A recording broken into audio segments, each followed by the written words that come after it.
¡Quieto todo el mundo!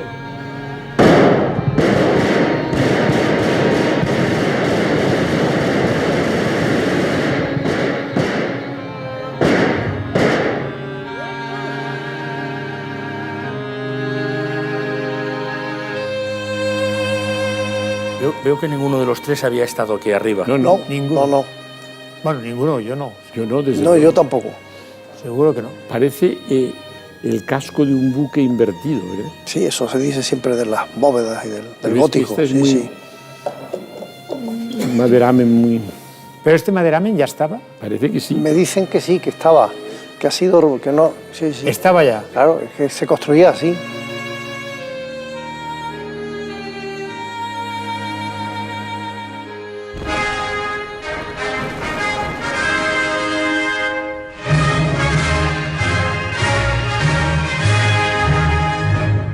La España imposible, la de la dictadura, quedaba atrás.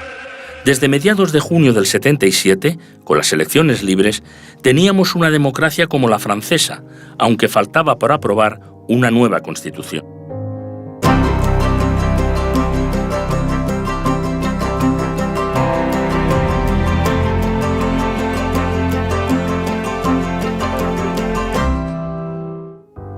Esta es la cúpula del Congreso de los Diputados. Justo aquí abajo está el hemiciclo, con una altura verdaderamente impresionante desde aquí. En este edificio se han sucedido muchos capítulos de la historia de España. El último y más importante hace 40 años, cuando nos dotamos de una Constitución. 7 parlamentarios se reunieron en una sala de este edificio, 4 han fallecido, los otros 3 van a dialogar con nosotros precisamente en este ambiente de construcción, porque allí realmente se construía una Constitución, allí se construía un país, el país que tenemos. España ya era otra y solo hacía 20 meses que había muerto el general Franco, pero sus seguidores, aun minoritarios y derrotados en las urnas, combatían al nuevo régimen. Y las conspiraciones seguían en núcleos militares. El terrorismo independentista vasco, ETA, en contra de lo esperado, intensificó sus atentados. Hubo un día, el 9 de diciembre del 77, que no quedó en las cárceles ni un solo preso etarra gracias a una generosísima amnistía. Pero algunos de los que salieron volvieron a integrarse en comandos y a asesinar de nuevo. ETA tampoco quería la democracia y, al igual que la violencia de la ultraderecha, encadenó sus acciones al calendario de la consolidación de la España democrática. Los ultras cantaban en las manifestaciones: «La policía con Franco no moría». Falso. Con Franco, 4 años atrás, ETA mató al mismísimo presidente del gobierno, el almirante Carrero Blanco, y los atentados eran frecuentes. Pero en democracia, ETA recrudeció su ofensiva.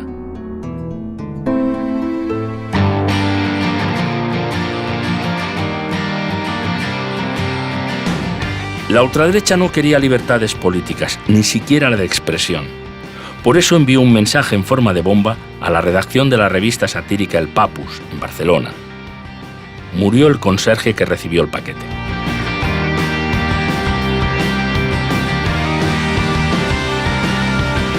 El otro frente dramático era el económico. Por segunda vez en el siglo XX, España trataba de llegar a la democracia y en las 2 ocasiones coincidió con una grave crisis mundial.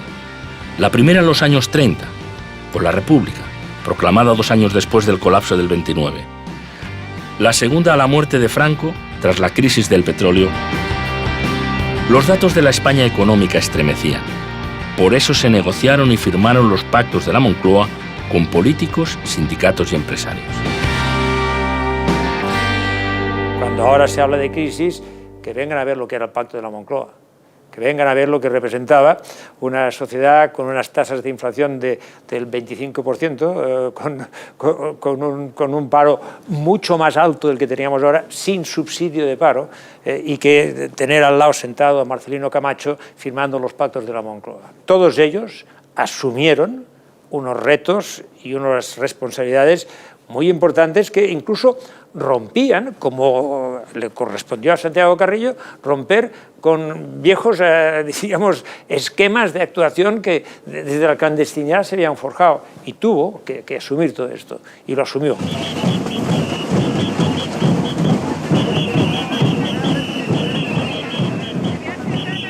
Yo creo que, por tanto, a veces se dice esto fue cobardía. No, esto fue coraje, esto fue valentía, esto fue decisión y apostar por un futuro en un país que, lógicamente, siempre miraba hacia el pasado, pero que difícilmente construía futuro.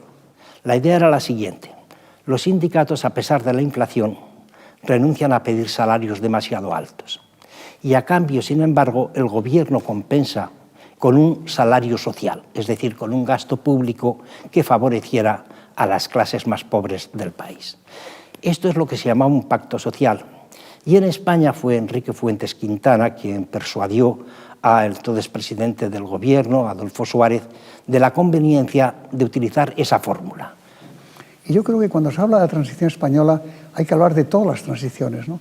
Porque fue un conjunto armónico, fue el mundo político, fue el mundo económico, fue el mundo sindical, fue el mundo cultural, fue el mundo sociológico, fue la juventud, fue la mujer. Es decir, alrededor de todo ese tipo de temas se genera una transición modélica y maravillosa, ¿no? Desde el verano del 77 había comenzado en el Congreso la elaboración de la Constitución que debía asentar la democracia con una ley de leyes. 7 ponentes trabajaron sin descanso. Solo 3 de ellos viven cuando se cumplen los 40 años de democracia. Por nuestras manos pasaba una responsabilidad, no me gusta ser grandilocuente, pero verdaderamente histórica. Todos nos llevamos bien y la persona que por razón generacional era un poco más extraña era Manuel Fraga, pero Manuel Fraga cuando quería ser agradable lo era abundantemente y desarrolló toda su capacidad de seducción y lo consiguió. Trabajamos con los medios tecnológicos entonces existentes, es decir, con el Tipex. De manera que cuando se hacía un texto, venía Berta, se le dictaba o se le proporcionaba el texto, lo pasaba a máquina y luego nos lo traía, y sobre aquello trabajábamos, y no había ni la sospecha de que hubiera cerca de nosotros un ordenador, naturalmente.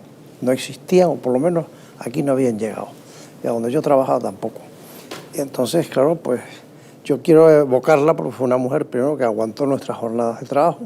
La verdad que no hubo presión de nadie, ni de la corona, ni de los militares, ni de la Iglesia, ni de ningún grupo de presión. Suárez, personalmente, jugó un papel muy importante. Suárez se estudió el tema, comprendió la historia y comprendió que para, diríamos, asumir lo que era la realidad de España en aquel momento y las aspiraciones que muchos ponían en la Constitución, la introducción del término nacionalidades era importante. Buscó el diálogo y el debate personalmente, yo hablé de esta cuestión con él y asumió el riesgo de que esto fuera objeto de incomprensión, que es así como, en definitiva, le tocó gobernar durante una transición en la que tenías que ir, y él tenía que ir especialmente, a veces un paso por delante de lo que ciertas actitudes más convencionales habrían permitido. Momentos difíciles, pues quizás cuando interfería el resto de la vida política en las cuestiones que estábamos discutiendo, la actualidad política se metía por la puerta, pero digamos que discusiones a cara de perro o enzarzarnos en debates agresivos en ningún momento. Yo recuerdo la expresión de un señor que en la oscuridad de la noche, en aquellos momentos las ciudades no estaban tan iluminadas, se me acerca cuando estábamos haciendo la Constitución y piensas, ¿este qué querrá? ¿Este qué querrá? Y se acerca y dice, oiga Roca, muy sencillo, esta vez esto tiene que salir bien. Esto es lo que la gente quería. Hagan ustedes los sacrificios que sean necesarios para que esto salga bien. Es un principio que debería imperar en todas las etapas históricas, incluso en la actual. Esto debe salir bien. Suárez ya era entonces un dirigente político con toda la legitimidad de las urnas. Si hasta el 77 fue el presidente del rey, podía hablarse ya del rey y del presidente en acertada expresión del periodista Pepe García Abad. Acabámos com o Pacto Ibérico, que era tratado que havia entre o Franco e o Salazar, que ambos desconfiaram sempre um do outro, os ditadores. Eu tenho a maior consideração por o presidente Soares, porque foi um homem valente, porque foi um homem inteligente e que foi um homem que quis.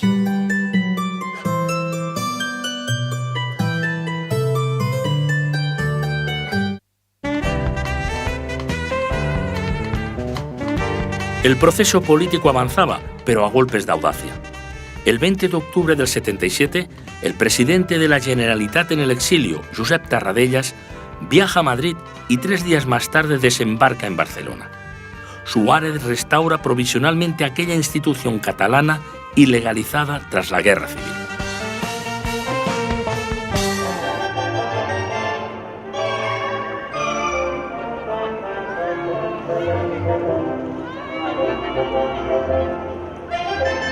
Su último presidente, Lluís Companys, capturado en Francia por los nazis, fue fusilado en Barcelona en el castillo de Montjuïc el 15 de octubre de 1940. A mí me impresionó la personalidad de Tarradellas. Jamás a lo largo de aquella larga entrevista había un asomo de ira o de malestar por la situación en que se encontraba. No. Él quería la paz. Él quería la paz. Él vivía en San Martín-le-Beau, que era una casa con unos muebles de esos de chapeados que tienen los suboficiales.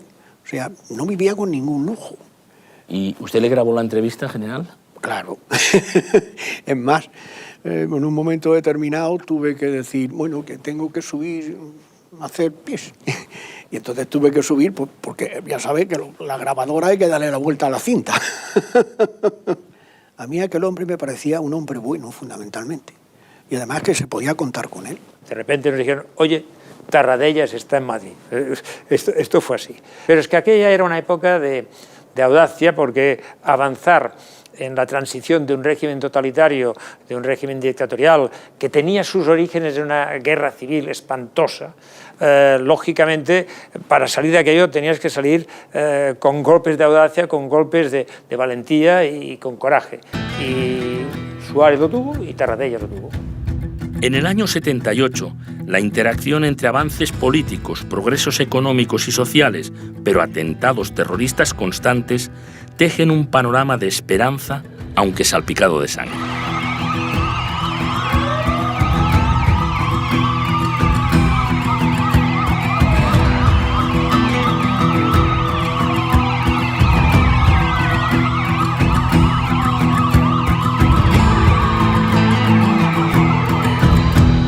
En ETA tuvimos 2 acciones importantes, porque conseguimos introducir en el comité, cerca del comité ejecutivo, a uno de nuestros confidentes, el Lobo. Entonces, al Lobo le encargaron el comité ejecutivo que buscara unos pisos y unos coches en Madrid. Y nosotros montamos los pisos y montamos los coches. Detuvo al comité ejecutivo entero. Pero, aparte de eso, también durante la época de Adolfo Suárez, nosotros quisimos hacer la paz con ETA. Y nuestra gente se entrevistó con la gente de ETA en Ginebra, con el apoyo del servicio secreto suizo. Y no hubo manera humana. Ellos no querían la paz. En medio de las conversaciones de paz, seguían matando. Y como seguían matando, yo di la orden, se acabó. No hablamos más.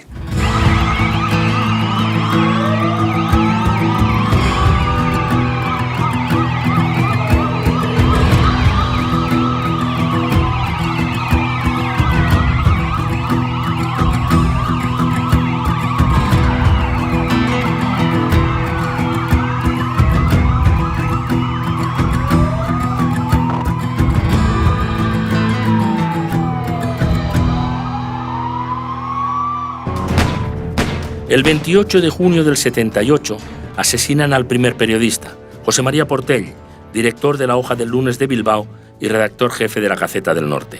Caerían más y muchos deberían vivir con escolta largos años. El ministro Martín Villa le había pedido que pasara al sur de Francia para sondear las posibilidades de negociar la paz con ETA. La organización terrorista vasca respondió con su lenguaje habitual, asesinando al mensajero. Se había reunido en Hendaya con un militante etarra, Juan José Chávez, contra el que atentarían 4 días después y matarían a su esposa grupos terroristas anti-ETA, que ya actuaban desde el asesinato de Carrero. Al funeral de Portell en Bilbao acudieron todos los directores de periódicos de Madrid y de Barcelona. En la misma mañana del 21 de julio, en que debía aprobarse y se aprobó la Constitución en el Congreso, ETA asesina en Madrid al general Sánchez Ramos y a su coronel ayudante. Y poco después la ultraderecha envía otra bomba, esta vez al diario El País. Un conserje que recibe el paquete resulta muerto y otros 2 heridos. Claramente todo eso se inscribía en operaciones de la extrema derecha mezclada con lo que había sido la AAA, integrada por elementos de la Guardia Civil y de la Policía, más o menos incontrolados, y lo que posteriormente dio origen también al GAL. La Constitución había sido aprobada también en el Senado y en octubre debía recibir la aprobación conjunta de ambas cámaras. Fue una sesión histórica. Los periodistas que tuvimos el privilegio de estar en esta tribuna de prensa el día que los diputados votaron la Constitución, asistimos a una página emocionante de nuestra historia. 8 diputados de Alianza Popular votaron no, pero los otros 8 votaron afirmativamente. Fraga Iribarne don Manuel, sí. López Rodó don Laureano, sí. Nos miramos todos y nos dijimos, el Opus Dei también acepta la Constitución. Pero además, se llamó a votar a la diputada más anciana, fue un momento impactante, Ibarruri Gómez doña Dolores. El sí fue absolutamente atronador. Aquel día todos comprendimos que con aquella sucesión de votos afirmativos se había cerrado el drama de las 2 Españas.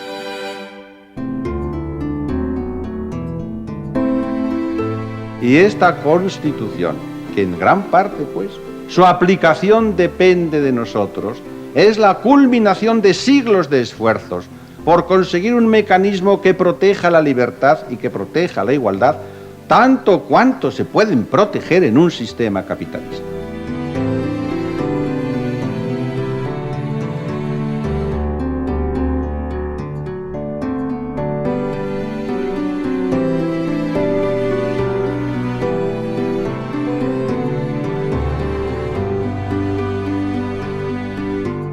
Pero la Carta Magna debía ratificarse en referéndum popular 6 semanas después.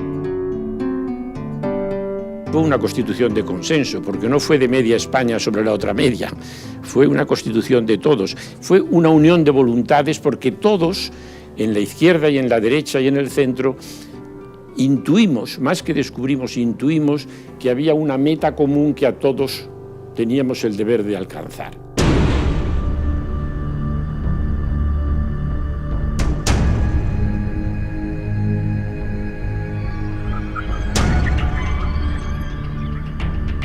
El búnker quería cortar el proceso y para ello un grupo de militares planificó tomar la presidencia del gobierno y secuestrar a Suárez durante un viaje del rey a México. Era la llamada Operación Galaxia, que comandaba el guardia civil Tejero Molina. ¿Y cómo se explica que un hombre como Tejero, que ha intentado asaltar la Moncloa, que sigue por ahí suelto, digámoslo de algún modo, en el servicio, y luego de pronto organiza otra intentona y llega hasta el Congreso? ¿Cómo no se entera el servicio secreto de eso? Hay un dato. Si usted lee el libro de Calderón, verá que yo me voy a él y le digo, Javier, Tejero está haciendo algo y no sé lo que es.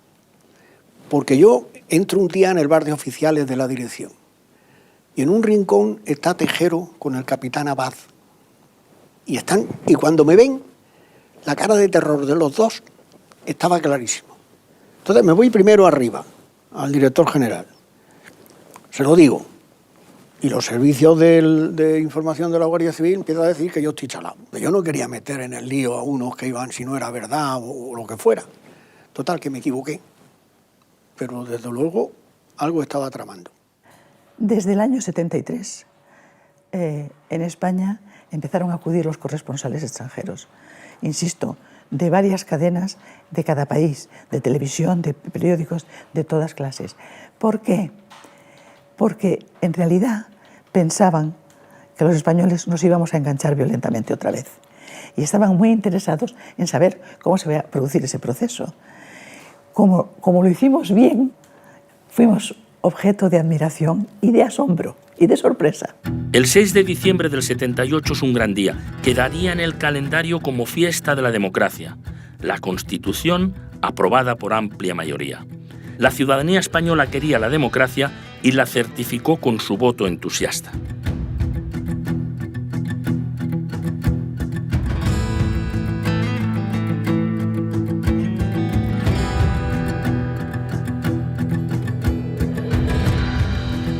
Entonces llega de nuevo otra iniciativa de Suárez, siempre por sorpresa. Primero, en el 76 había sido presidente designado por el rey.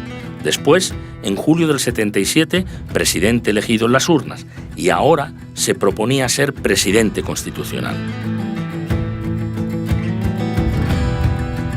La cita, el 1 de marzo. La campaña fue muy tensa y los sondeos ajustadísimos. Dos periodistas de UCD abrieron ilegalmente en televisión española el sobre precintado ante notario que contenía el discurso final de Felipe González. Se analizó, se redactó otro de urgencia para Suárez, que lo grabó en el último momento, acusando a los socialistas de estar encadenados al marxismo, según sus propios estatutos. Es sin duda el discurso más agresivo de Suárez en toda su vida política. Suárez ganó, para decepción de Felipe González, que subió, pero solo 2 diputados, los mismos que UCD. Solo un mes después, el 3 de abril del 79, por fin llegan las primeras elecciones libres a los ayuntamientos. A pesar de que España llevaba casi 2 años en democracia, aguantaba con alcaldes del régimen anterior. La alianza entre socialistas y comunistas ganó en las principales ciudades del país. Tierno Galván en Madrid, Narcís Serra en Barcelona. En lo municipal, España giró a la izquierda.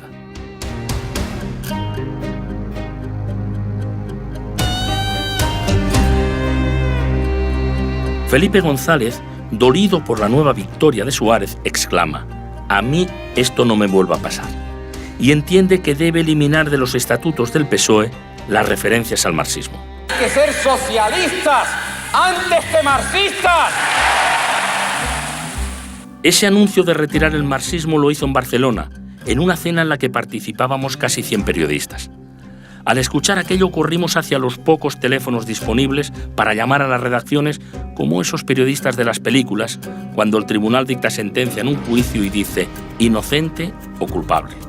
Pero el Congreso Socialista rechaza eliminar la referencia al marxismo en sus estatutos y Felipe González y Alfonso Guerra no se presentan a la dirección. Se nombra una gestora porque Tierno Galván y la izquierda del partido no se atreven a ocuparla. González, como Suárez, también arriesga con sus golpes de efecto. Recuperaría el timón del PSOE en el Congreso Extraordinario de unos meses después.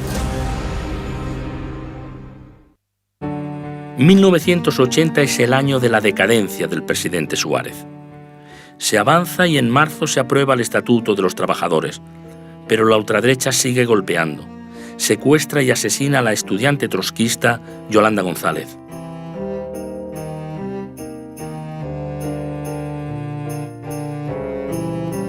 El desgaste por liderar la transición es muy alto. La moción de censura contra Suárez, en mayo, presentada por los socialistas, es muy dura. Trata de recuperarse con una moción de confianza unos meses después y la gana, pero prosigue el declive. La economía, además, sigue con problemas.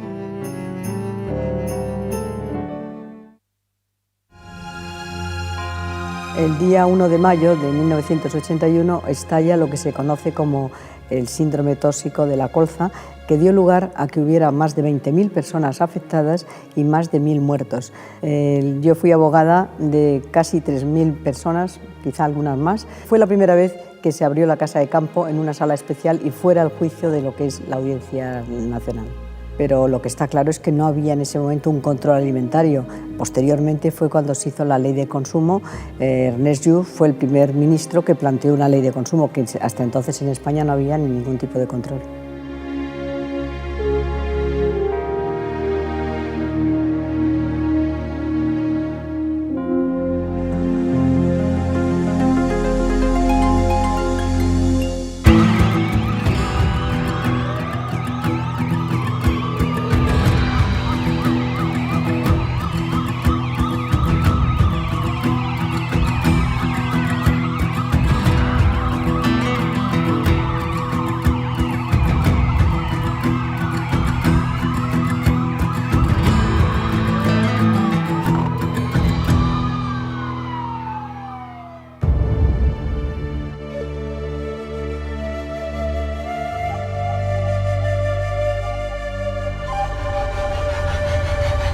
Son demasiados frentes abiertos a la vez. El terrorismo etarra golpea sin piedad. La Iglesia no le perdona la ley del divorcio. Los empresarios, liderados por Carles Ferrer Salat, lo acorralan. La embajada norteamericana no entiende su negativa a ingresar en la OTAN. Adolfo Suárez fue una persona designada que generó una sorpresa en la opinión pública, es decir, nadie esperaba que fuera una persona como Adolfo Suárez, ¿no? Y eso inevitablemente genera pues, reacciones de todos los tipos, es decir, desde aquel famoso artículo de La Cierva, qué error, tremendo error, pues eso se aplicaba a otros muchos sectores, entre ellos la Iglesia, que no estaban seguros de cómo pensaba. Yo no creo que fueran, digamos, enemigos en el sentido, digamos, total y absoluto, ¿no? Pero gente con mucho recelo sí que la hubo, y muchos estamentos con mucho recelo sí lo hubo, ¿no? Pero lo más inquietante es el ruido de sables. Tarradellas ya había dicho un año antes, en Morella, que España necesita un golpe de timón. Se sabe que en los cuarteles, los generales Armada, Milans y otros conspiran contra la democracia. Unos quieren un gobierno con políticos presidido por un militar, otros ni eso. Propugnan la vuelta atrás.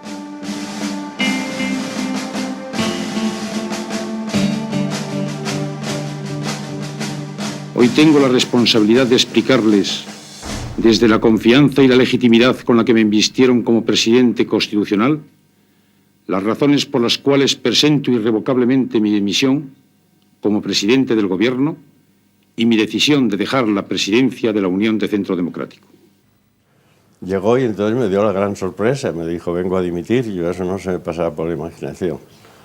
Y quiero decírtelo a ti antes, él tenía su amor propio, como es lógico, y dice, yo quiero que tener un testigo de que yo vengo a dimitir y que a mí no me echan.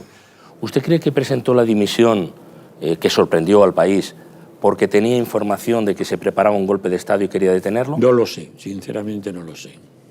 Yo creo que no. Yo creo que Suárez dimitió porque llegó a un límite de esfuerzo. ¿Llegó a un límite de esfuerzo? Yo creo que sí. Y eso le ha pasado a muchos políticos muy distinguidos, ¿no?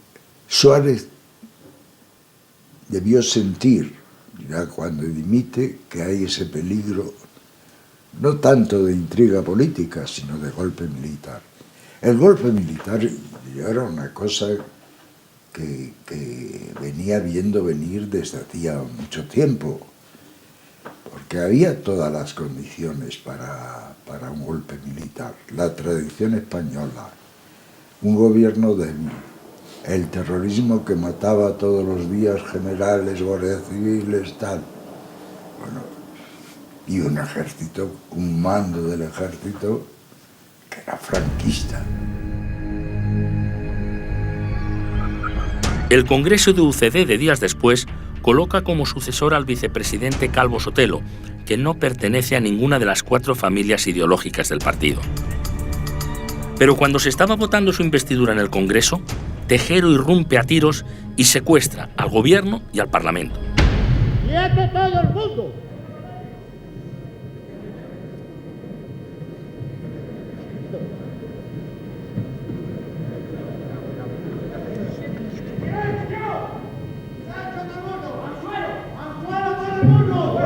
¡Quietos, jurados!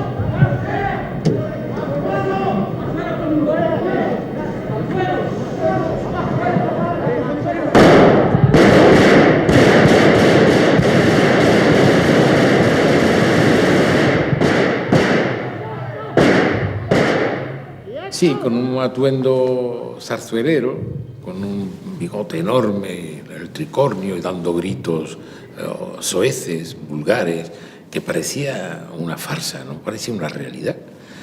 Y sí, entraron aquí porque era una especie del último coletazo del monstruo de la dictadura, que no quería aceptar lo que estaba pasando, no quería aceptar la democracia. ¿Qué más es lo que había?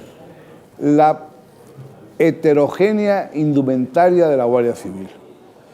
Eso, unos iban con bota alta, otros iban con zapato, otros iban con bota de campo, unos iban con el tricornio, otros iban con visera, otros iban con boina, otros... ¿Qué quería decir eso? ¿Cuál era la conclusión que sacó el general Gutiérrez Mellado, según me dijo en el urinario, donde coincidí con él? Pues que esto no era una unidad orgánica de la Guardia Civil, que esto eran guardias civiles cogidos a lazo, de aluvión, procedentes de muy diferentes orígenes. Esa soldadesca de aluvión no estaba debidamente encuadrada, es que no estaba bajo sus mandos naturales. Es decir, que muchos de los que se subieron al autobús pues empezaron a recibir órdenes no de su sargento o de su teniente o de su capitán, sino de un sargento, un teniente, un capitán que habían conocido en el autobús al subirse. Cuando vimos que el general Milán del Bosch sacaba los tanques a la calle y declaraba el estado de guerra, y los estudios de televisión española Amparo del Rey eran ocupados por fuerzas del cuartel de transmisiones contiguo precisamente a las instalaciones de televisión española, yo comprendí que, uno, que el golpe había triunfado, dos, que iban a ser ocupados todos los medios de comunicación. Y tomé dos provisiones, una, enlazar con medios de comunicación extranjeros, el New York Times, Le Monde, la BBC, en fin, una serie de medios de comunicación extranjeros, enlazar con ellos manteniendo abiertas las líneas de teléfono para solicitar la ayuda de los medios internacionales, y otra, sacar el periódico a la calle como un medio de resistencia también ante lo que se avecinaba, porque a mí no me cabía duda de que si el golpe acababa triunfando, y en ese momento se estaba triunfando, pues la historia del país se había acabado. Yo vi llegar las tanquetas después de haber visto en directo el asalto al Congreso. Nadie lo vio en directo. Yo lo estaba viendo en directo sin saber cómo acababa, sin saber qué significaba el tiroteo, sin saber qué significaba aquel desplome de diputados, que no sabía si caían abatidos por las balas o qué. Después de haber visto cómo se zarandeaba a Gutiérrez Mellado, ver las tanquetas después de eso, sin saber cómo acaba nada, es algo que yo invito a los espectadores a que traten de imaginar. Nos tuvieron toda la noche aquí, en esta misma sala del reloj. Tuve ocasión de estudiar muy bien el reloj, poco a poco, y nos colocaron en las 4 esquinas y el ministro Rodríguez Sagún en el centro. En una esquina estaba aquí Felipe González, Santiago Carrillo, Gutiérrez Mellado y yo. Y pusieron las sillas hacia atrás para que estuviéramos mirando la pared, pero todos le dimos la vuelta y nos pusimos. Y querían que no habláramos. Y lo peor es que cada uno teníamos delante a un guardia civil con una metralleta aquí a centímetros. Y en el caso de un chico joven, era muy calvo, pero era joven y tenía toda la calva sudando y estaba muy nervioso, el que estaba delante de Santiago Carrillo. Entonces yo vi que se estaba poniendo nervioso y que ese dedo en el gatillo se podía disparar. Entonces a un guardia civil que pasó por aquí le dije, oiga, ¿podría hablar con el teniente? Y vino el teniente y dije, mire, se están poniendo un poco nerviosos, deberían ustedes hacer turnos, que no estén más de 10 minutos. Y me hizo caso y así fue. Este hombre evidentemente no estaba, yo no sé si se puede decir que no estaba bien de la cabeza, no era un hombre equilibrado, ¿no? Y entonces ya entraba, salía, daba órdenes, y llegó y dijo, hay que apagar todas las luces, guardias, al primero que se mueva, dispararle sin temor. Y ese fue un momento pues de una cierta renovación de la inquietud, digamos.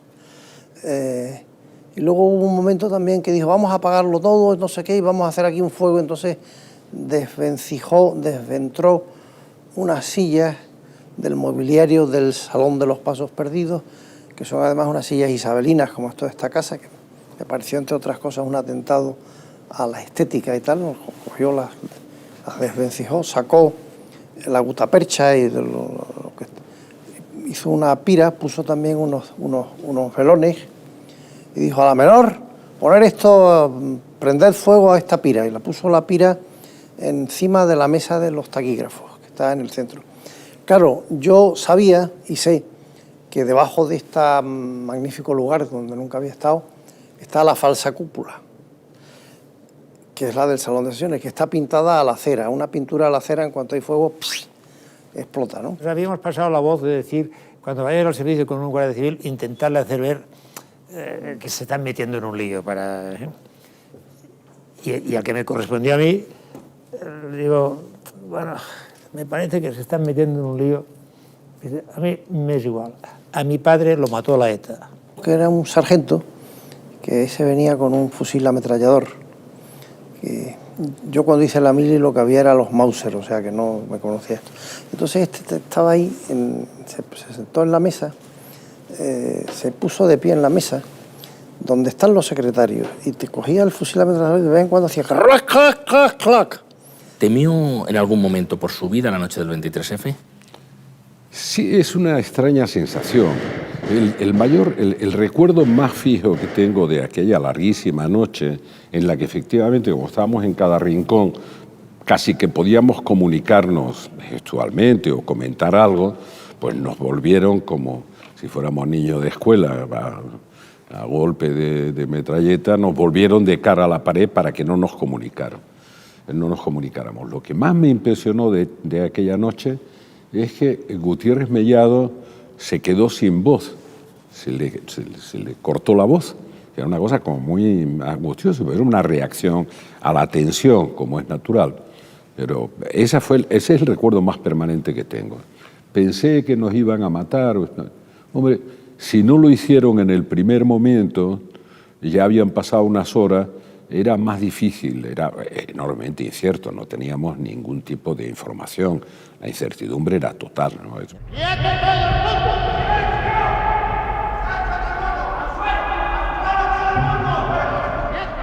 Hubo un enfrentamiento muy violento, muy duro, entre Adolfo Suárez y Tejero, y que Adolfo mostró una entereza estupenda. Al cabo del tiempo, un ujier que estaba en la puerta de la sala, pues inmediatamente de suceder, la misma mañana siguiente, él tomó nota de toda la conversación que habían tenido entre Adolfo Suárez y Tejero, y me la entregó a mí.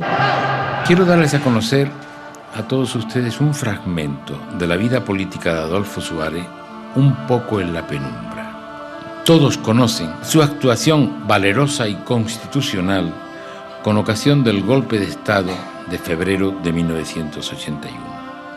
Pero no se conoce exactamente la disputa que mantuvo con el cabecilla de la insurrección.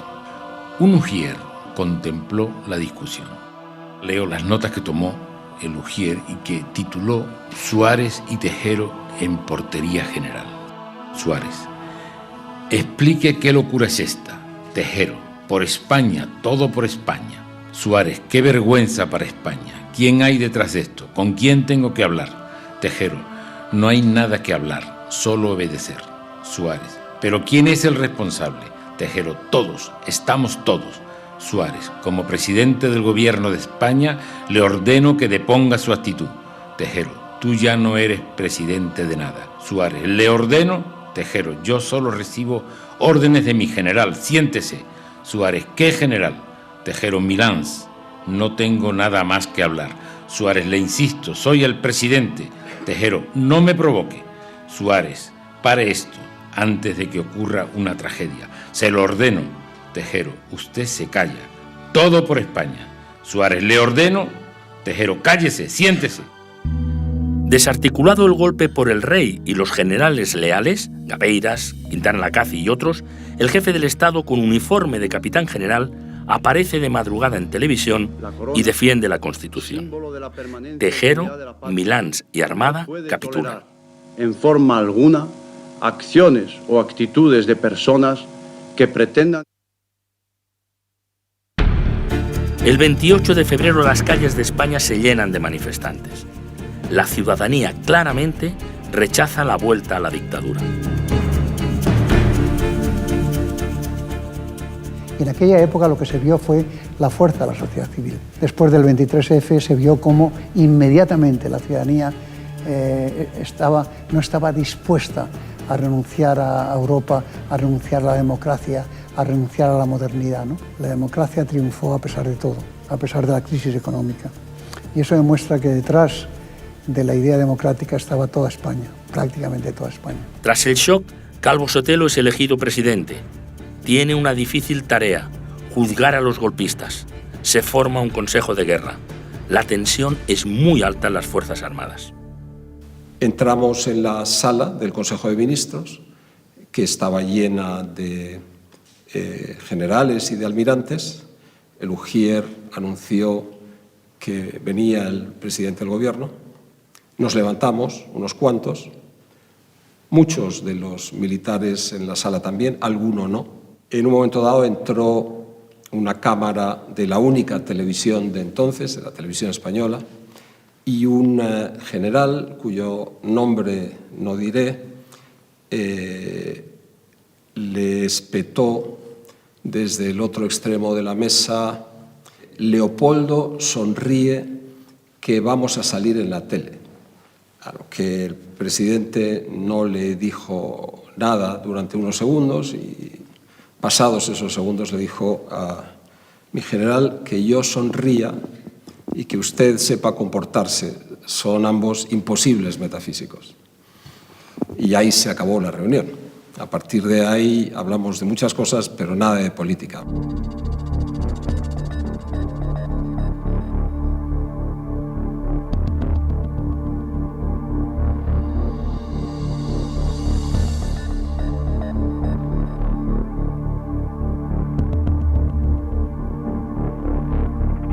Calvo Sotelo tenía un gran sentido de la autoridad y sabía ejercerla cuando había que ejercerla. El abogado de Torrerojas, que se llamaba Quintana, hizo un alegato contra el rey y contra la democracia verdaderamente impresionante. Y lo pudo hacer sin que nadie le interrumpiera. Y además solo le interrumpieron los aplausos cerrados de las comisiones militares y de los familiares. Y en ese momento yo me levanté y me fui al patio donde estaba el bar. Y dije que eso era intolerable. Pero vinieron unos de la policía militar, no sé quién los llamó, y me sacaron fuera.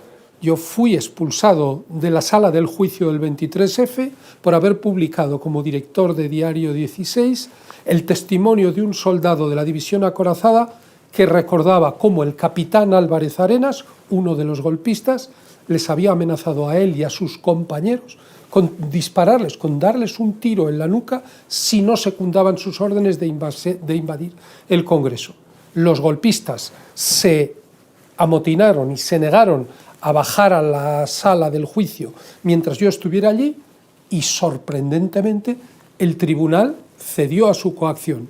Luego recurrimos ante el Constitucional y el Estado de Derecho fue restablecido. Calvo Sotelo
Los momentos objetivamente más duros han sido siempre los primeros pasos al salir de una iglesia en el País Vasco, donde fuera detrás de los féretros de un guardia civil, y ver en aquellos tiempos de plomo cómo se cerraban las contraventanas de las casas mientras que pasábamos, un silencio sepulcral y el llanto de una viuda que no entiende qué es lo que le ha pasado. Esos eran los momentos más duros, sin duda. Aquella amalgama de políticos de familias ideológicas distintas, democristianos, liberales, socialdemócratas y los azules procedentes del antiguo régimen, se descompuso. Antes de las primeras elecciones, Pío Cabanillas dijo: ganaremos, aunque no sabemos quiénes. 4 años después, aquella nave de poder iba al desguace. Algunos saltaron por la borda, como el democristiano Miguel Herrero de Miñón, a tiempo de ser recogido en la nueva Alianza Popular de Fraga, o como el socialdemócrata Francisco Fernández Ordóñez, que se integró en el PSOE. Hoy se le llama socialismo o socialdemocracia, es difícil determinarlo. Para mí se encuentra dentro...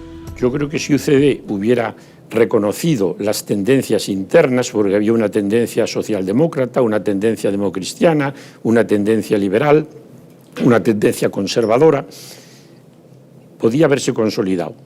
Se eligió otro camino, el camino de la uniformidad, la negación del pluralismo interno.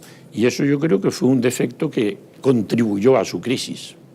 Ya sabe que las sociedades se disuelven por el cumplimiento del objeto social y nosotros éramos una empresa para la transición y llegó un día los españoles, años después, que dijeron: ustedes ya han cumplido, que vengan otros.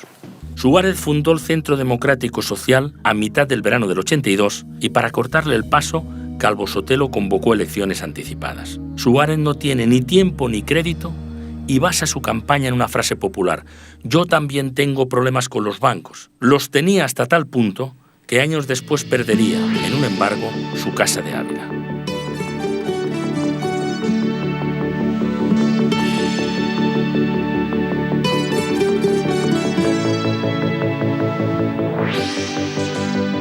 Hago esta noche una pausa para hablarles en definitiva de los problemas de España, del programa de cambio que el Partido Socialista trata de ofrecer a la sociedad española, que es, además de un programa, un proyecto histórico, un proyecto de recuperación para la sociedad española, un proyecto que trasciende la propia frontera de un partido político para convertirse, a nuestro juicio, en una oferta a la inmensa mayoría de la sociedad. Todo había sucedido muy rápidamente, pero el ansia de cambio dominaba al país. Felipe González montó en un autobús y recorrió España. El partido que estaba gobernando en España, Unión de Centro Democrático, era un partido roto, era un partido destruido por dentro, había tensiones internas muy grandes, había una falta de liderazgo muy clara y entonces en un momento determinado ese partido salta por los aires y aparece un nuevo partido, con un Felipe González que se convierte en un héroe romántico con 40 años, con una imagen absolutamente atractiva que empieza a llevarse todo el voto popular y recibe un aluvión de votos, porque así como en las elecciones del 77 el PSOE apenas se llevó 5 millones y pico de votos, que eran muchos, pero aquí fue arrollador, aquí pasaron de los 200 escaños y arrasó realmente. Fue la sensación del cambio ese de régimen. Yo creo que hasta ese momento, en las elecciones anteriores, habíamos tenido una continuidad conservadora y de pronto había un cambio radical, de verdad, en el perfil sociológico y político del país. Presidente, 202 diputados. Empezaba una nueva etapa de gobierno en España. Para algunos, incluso había acabado allí la transición, porque se había producido ya la alternancia en el poder. El tercer presidente del gobierno, el socialista Felipe González, se disponía a modernizar España, a acabar con el terrorismo y a incorporarnos a Europa.